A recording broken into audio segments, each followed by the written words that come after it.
Pemilik mengaku difitnah sediakan nasi padang belatung. Pemilik warung Padang yang viral dituding sediakan nasi padang belatung mengaku telah difitnah. Katanya belatung dalam telur itu tidak berasal dari menu yang disediakan, melainkan diduga sengaja dibawa dari luar oleh pengunjung yang tidak lain pemilik akun TikTok @piusvenanlampir15. Pemilik warung Uda Tommy kepada tribunambon.com mengatakan belatung yang tampak dalam video berdurasi 25 detik itu berasal dari bangkai, bukan dari makanan. Ia menerangkan jika terdapat belatung di makanan itu ciri-cirinya berbeda jauh dengan belatung di bangkai. Untuk belatung di makanan itu ukurannya kecil, sementara belatung yang ada pada bangkai itu biasanya berukuran besar. Diketahui telah beredar sebuah video yang memperlihatkan hidangan nasi padang dipenuhi belatung viral di sosial media pada Jumat 21 Januari sore.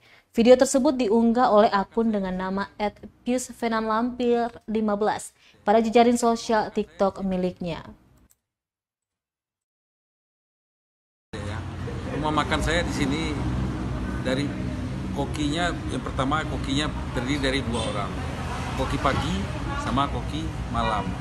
Jadi lantaran rumah makan kita ini terlalu ramai, mungkin ada orang yang sirik kah, ada orang yang apa, kita kan tidak tahu juga, sama persaingan bisnis toh.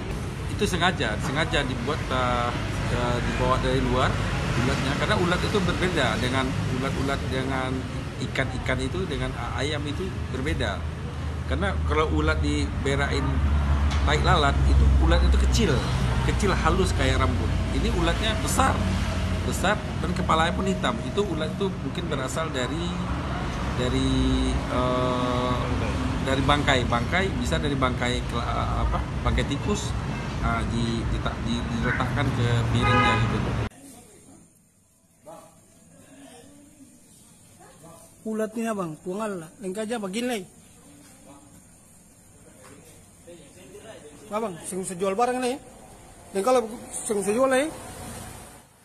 Terima kasih sudah nonton. Jangan lupa like, subscribe, dan share ya.